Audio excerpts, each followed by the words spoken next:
అందరికీ నమస్కారం. ఈరోజు తెల్లవారుతూనే మనసును కలచవేర్చే వార్త పెద్దలు ఈనాడు సంస్థల అధినేత శ్రీ చెరుకూరి రామోజీరావు గారి మహాభినిష్క్రమణం. నేనైతే ఆయనది మహాభినిష్క్రమణమే అని పిలుస్తా. ఏమిటి మహాభినిష్క్రమణం అంటే, జనరల్గా శ్రీకృష్ణుడు చనిపోయినప్పుడు మహాభినిష్క్రమణం అన్నారు. ఎన్టీ రామారావు గారు చనిపోయినప్పుడు ఈనాడులోనే మహాభినిష్క్రమణం అన్నారు. అది ఎంతో గొప్పవారికి వాడే మాట. నాకు రామోజీరావు గారు అంటే అంతే అంతే అంతే ఇష్టం అనుకోండి, గౌరవం అనుకోండి, అభిమానం అనుకోండి, ఏదైనా అంత విశిష్ట వ్యక్తిని కలవటమే ఇంకా తీపి జ్ఞాపకం.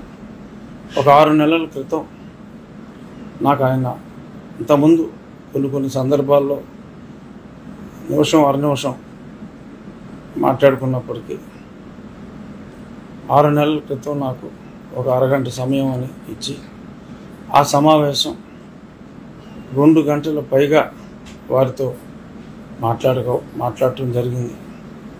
వయసులో ఎంతో చిన్నవాడినైనా నన్ను కూడా మీరు అంటే, అయ్యా దయచేసి నన్ను అవమానించొద్దు, ఇలాంటి మహానుభావులు నన్ను మీరు అంటాం నేను భరించలేను అంటే వయసు బట్టి కాదు అని ఎంతగానో ఈ అరాచక పాలన పైన పోరాడుతూ ఈరోజు ఈ రాక్షస పాలన అంతమైంది అంటే అందులో సింహభాగం ఆయన ఈ ప్రభుత్వ అవినీతిని తూర్పాడ పట్టిన తీరే అని చెప్పుకోవటంలో ఎటువంటి అతిశయోక్తి లేదు.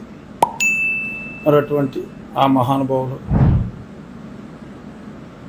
నాకు సమయం ఇవ్వటమే కాకుండా వారి చిన్నతనం నుంచి ఎన్నో విషయాలు మా తాతగారితో ఆయనకెంతో, వారిద్దరూ పక్కనే ఫ్యాక్టరీలు పెట్టిన వాళ్ళు విజయవాడలో, ఆయనతో ఉన్న స్నేహాన్ని గుర్తు చేసుకుంటూ వారి చిన్నతనం నుంచి వారి లైఫ్లో మేజర్ ఈవెంట్స్ అన్నీ చెప్తూ, రాజకీయాల్లో కూడా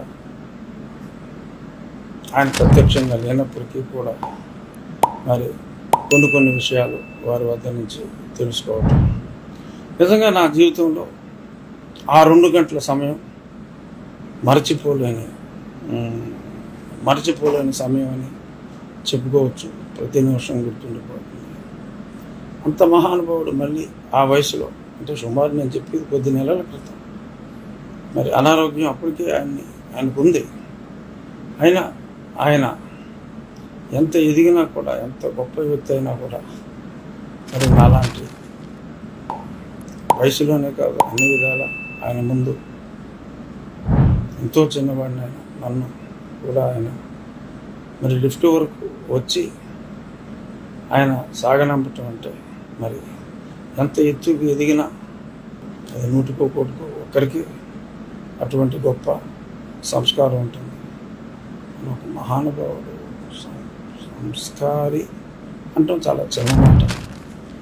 అసలు నాకు 100 మాటే రావట్లేదు ఆయన గొప్పతనం గురించి మాట్లాడటానికి. వారిని కలిసినప్పుడు మరి ఆయన ఒకటే పట్టుదల, ఈ రాష్ట్రానికి ఈ పట్టిన పీడ వదిలించాలి రాజుగారు, అదే పనిలో నేనున్నాను, అన్యాయం జరుగుతుంది, తెలుగు ప్రజలు దారుణంగా మోసపోయారు, వారికి ఈ విషయాలన్నీ చెప్పాలి అని చెప్పి ఆయన ఈ క్షణం కోసమే ఎదురు చూసి, మరి ఆ రోజు రిజల్ట్స్ వచ్చిన తర్వాత ఇంకా తెలుగు ప్రజలకు ఆయన చేసిన మేలు చాలు అనుకున్నారు. మరేమిటో మరి అది జరిగిన ఈ 3 రోజుల్లోగానే మరి ఈ విషాద వార్త వినాల్సి వస్తుందని చెప్పి నేను అనుకోలేదు. ఎంతో కక్ష కట్టింది ఈ జగన్ ప్రభుత్వం, ఎన్నో అన్యాయాలు చేసింది వారి మీద, వారి ఓడలు శైలజ గారి మీద ఎన్నో ఏ తప్పు చేయని రామోజీరావు గారు తప్పు చేస్తే చర్మం తీసే రామోజీరావు గారి మీద మరి ఎన్నో కేసులు అక్రమంగా పెట్టినప్పటికీ కూడా ఆయన చలించక లొంగక ఎంత చెప్పుకున్న రామోజీరావు గారి గురించి తక్కువే.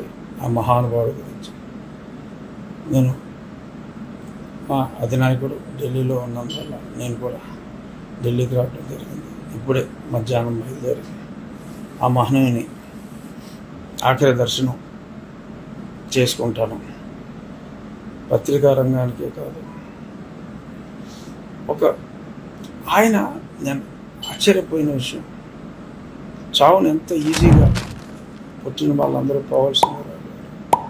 రామోజీ ఫిలిం సిటీలో ఆయన ఒక ప్రాంతాన్ని ఎప్పుడో ఎన్నో సంవత్సరాల క్రితమే ఎంపిక చేసి మరి ఆయన సమాధి ఎక్కడ ఉండాలి అనేది కూడా ఆ చావుని గుర్తు మనం ఎవరం.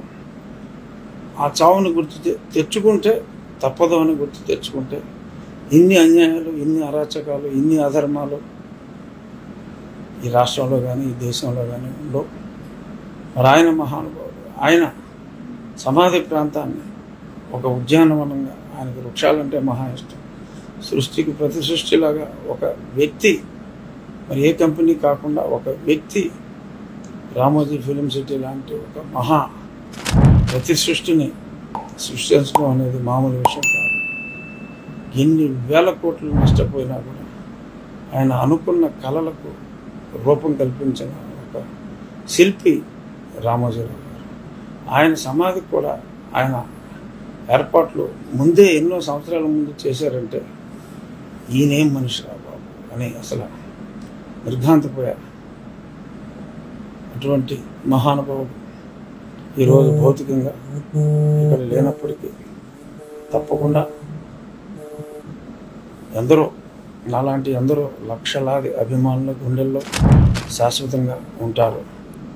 వారి లెగసీని వారి కుమారుడు కిరణ్ గారు, వారి కోడలు శ్రీమతి శైలజ కిరణ్ గారు క్యారీ చేయాలని, వారికి రామోజీరావు గారి మనోనిర్భరం, ధైర్య సాహసాలు కూడా ఆ భగవంతుడు ప్రసాదించాలని కోరుకుంటూ అశ్రు నివాళితో పెద్దలు రామోజీరావు గారికి సాయంత్రంలోగా వారి దర్శనం, వారి పార్థివ దేహం